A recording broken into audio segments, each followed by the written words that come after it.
Hello friends, आज की इस क्लास में आपका स्वागत है।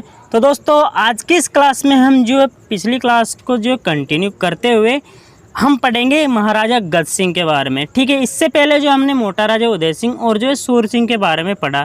ठीक है, तो मोटा राजा उदय सिंह के बारे में हमने पढ़ा कि 1604 में जो है अकबर इनकी जो राज तिलक करता है। ठीक है, अकबर इनका राज तिलक करता है 1604 में लाहौर में, और जो इन्हें उपाधि देता है मोटा राजा की। ठीक है, और फिर जो है आगे आता है सूर सिंह, और इसके बाद जो है गज सिंह। हम ज़्यादा चर्चा करेंगे नहीं। ठीक है, तो देखिएगा, अगर जो है मैं आपको पहले भी बता चुका हूँ ये बात, अगर जैसे हमारा मारवाड़ हिस्ट्री कंप्लीट होता है उसके बाद जो हम जो है नेक्स्ट इनसे जो पिछले साल जितने भी क्वेश्चन पूछे गए उनका जो हम MCQ एक एक करके जो है वीडियो बनाएंगे। ठीक है, तो प्लीज़ चैनल पर नए तो प्लीज़ सब्सक्राइब जरूर कर लेना। हम जो आगे काफ़ी अच्छी वीडियोस लाने वाले हैं। ठीक है, तो देखिएगा, हम जो स्टार्ट करते हैं महाराजा गज सिंह। तो इनका जो शासनकाल है वो है 1619 से 1636। ठीक है, यहाँ पर हमने मेंशन किया हुआ है। और राज्याभिषेक होता है इनका बुरहानपुर में। ठीक है, इससे पहले सूर सिंह का हमने जो पढ़ा था देहांत, वो कहाँ होता है? माईकट में। ठीक है, बुरहानपुर जो शायद से अब इनका नाम है, मैं कंफर्म नहीं कह सकता। तो इनका राज्याभिषेक होता है बुरहानपुर में। और जहांगीर, बुरहानपुर आपको बता दूँ कहाँ पर है? महाराष्ट्र में। ठीक है, MH महाराष्ट्र में। जहांगीर ने जो महाराजा की उपाधि दी थी गज सिंह को। नेक्स्ट जो जहांगीर ने जो दक्षिण अभियान में जो सफलता मिलने पर जो इन्हें जो है दल थम्बन की उपाधि देता है। कौन? जहांगीर देता है। ठीक है, और 1623 में गज सिंह को जो खुर्रम का जो है विरुद्ध भेजा जाता है। ठीक है, खुर्रम जो उपद्रव कर देता है। ठीक है, हमने जो ये शायद से इंडियन हिस्ट्री में है, ये हमने पढ़ा नहीं है। तो ठीक है, जो खुर्रम विद्रोह कर देता है तो उसके विरुद्ध भी भेजा था गज सिंह को। ठीक है, जहांगीर के द्वारा। नेक्स्ट है फिर जो है गज सिंह जो अपनी पुत्री का विवाह जहांगीर के पुत्र परवेज से करता है। ठीक है, इससे पहले जो हमने पढ़ा था मोटा राजा उदय सिंह की पुत्री और जो सूर सिंह की बहन कौन? मानमती या जोधाबाई, उनका जो विवाह किया जाता है सलीम जहांगीर से। ठीक है, और उससे भी पहले अरकाबाई का। ठीक है, जहांगीर की माँ जो है। ठीक है, तो ये हमने पढ़ा था, ये राजपूत माताएं, आपको ध्यान रखना कि इन मुगल शासकों के जो राजपूत माताएं हैं। फिर जो नेक्स्ट है दरबारी कवि जो है हेमकवि, इन्होंने जो गुणभाष्य नामक जो ग्रंथ लिखा, ये आपको ध्यान रखना, हेमकवि का लिखा हुआ जो है ग्रंथ है गुणभाष्य। ठीक है, नेक्स्ट है जो है गज सिंह की जो मृत्यु आगरा में और दाह संस्कार यमुना किनारे। आपको ऐसे ध्यान रख लेना। ठीक है, ज़्यादातर जो नदियों के किनारे होते हैं, आगरा में इनका जो दाह संस्कार हुआ और यहीं जो यमुना है। ठीक है, तो आप ऐसे ध्यान रख सकते हैं। और जो ये अनारा बेगम के प्रभाव के कारण जो है बड़े पुत्र अमर सिंह को जो है शासक न बनाकर छोटे पुत्र जो जसवंत सिंह को ये बना देते हैं। कौन? महाराजा गज सिंह, अनारा बेगम के प्रभाव के कारण। ठीक है, तो हम जो महाराजा जो जसवंत सिंह को आगे की नेक्स्ट क्लास में प्रॉपर पढ़ेंगे। ठीक है, उनका जो काफ़ी जो उल्लेख है तो उनसे क्वेश्चन पूछे भी जाते हैं। अब हम जो पढ़ेंगे बड़े पुत्र अमर सिंह को, जिनको जो शाहजहाँ के द्वारा जो जागीर दी जाती है नागौर की। ठीक है, ये नागौर से जाता है। फिर आपको ध्यान होगा जो है मतीरे की राड़ भी वहीं से होती है, नागौर और बीकानेर के मध्य। ठीक है, तो देखिएगा अब आता है हमारा अमर सिंह राठौड़। ठीक है, इन्हें कटार का धनी भी कहा जाता है। तो देखिएगा, शाहजहाँ ने जो राव की उपाधि दी और नागौर की जो है इन्हें जहांगीर दे दी जाती है।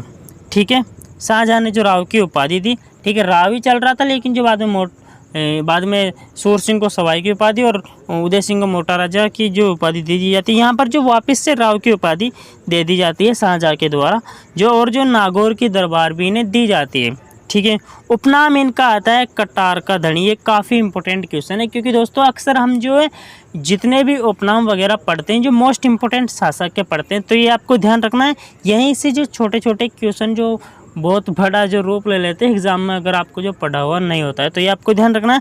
कटार का धनी किन्हें कहा जाता है? अमर सिंह राठौड़ का। आपको ऐसे ध्यान रखना है कि बड़ा पुत्र ये है, लेकिन जो छोटे पुत्र जो है जसवंत सिंह को बना दिया जाता है, लेकिन वास्तव में ये कटार का धनी कौन होना चाहिए? अमर सिंह राठौड़ होना चाहिए। ठीक है, कटार मतलब जिसके पास जो शासक बनेगा भावी। ठीक है, तो अब नेक्स्ट है मतीरेरी राड़ 1644 में। ये काफ़ी इंपॉर्टेंट है। आपको जो ज़्यादा गांव वगैरह तो याद रखना नहीं है, लेकिन जो शासक आपको ध्यान रखना है किन किन के मध्य हुई। तो ये नागौर से और जो बीकानेर के बीच होती है। ठीक है, तो बीकानेर से महाराजा है कौन है? करण सिंह है, और यहाँ से कौन है? अमर सिंह राठौड़ है, नागौर से। ठीक है, तो यहाँ पर हमने जो इनका यहाँ चलो मैं लिख देता हूँ यहाँ से। ये होती है करण सिंह वर्सेस अमर सिंह।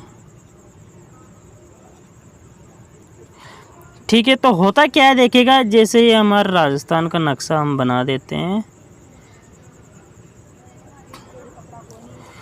तो यहाँ पर जो है हमारा बीकानेर है और ये हम यहाँ पर जो हमारा नागौर है। ठीक है, तो यहाँ पर बीकानेर है। तो ये जो एक जो मथिरे की जो बेल लगती है ये हमने बीकानेर मान लिया और ये जो है हमने नागौर मान लिया। तो जो बेल वो यहाँ पर लगती है।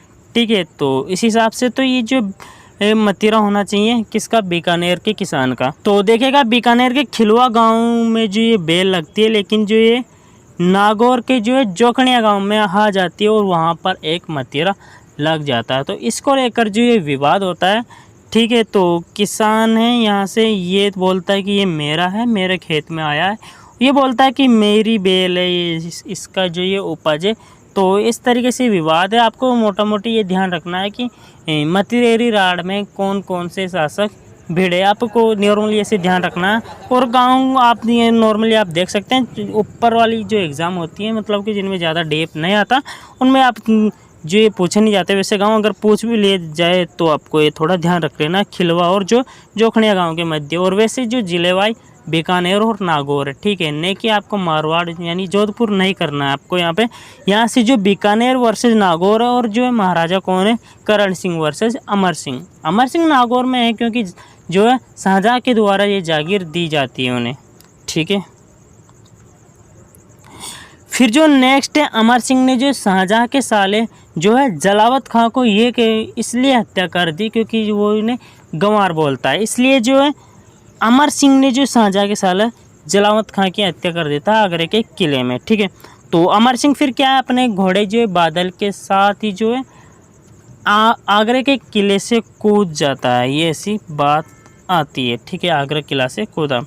और अमर सिंह की 16 खंभों की छतरी आपको ध्यान रखना नागौर में आपको ऐसे ध्यान रखना है क्योंकि देखिएगा जो शाहजहाँ के द्वारा इन्हें भेंट की जाती है नागौर की जागीर, तो जहाँ पर ये रह रहा अपना जो कर्मस्थली है वहीं पर इनकी छतरी हमें मिलेगी। वैसे तो ये मारवाड़ का है। ठीक है, तो नागौर यहाँ पर आपको ध्यान रखना, 16 खंभों की छतरी कहाँ पे, नागौर में। ऐसे भी अगर क्वेश्चन पूछा जाता है 16 खंभों की छतरी किन की है, तो अमर सिंह राठौड़ की है। अमर सिंह राठौड़ की कितने खंभों की छतरी है, 16 खंभों की छतरी है। तो किसी भी तरीके से एग्ज़ाम में प्रश्न पूछे आपको याद रखना है। ठीक है, तो आई होप फ्रेंड्स ये क्लास आपको अच्छी लगी होगी। अगर आपकी जो कोई भी डाउट रहता है हमें जो आप कमेंट सेक्शन में पूछ सकते हैं, या फिर जो आपकी कोई भी क्लास जो है कमज़ोर है जिन सब्जेक्ट में या फिर जिस टॉपिक पे, तो अब पर्टिकुलर उस टॉपिक का नाम बता देना, मैं जो उस पर क्लास बना दूंगा। ठीक है, तो मिलते हैं नेक्स्ट क्लास में, तब तक के लिए Jai Hind, Vande Mataram, take care and keep supporting us.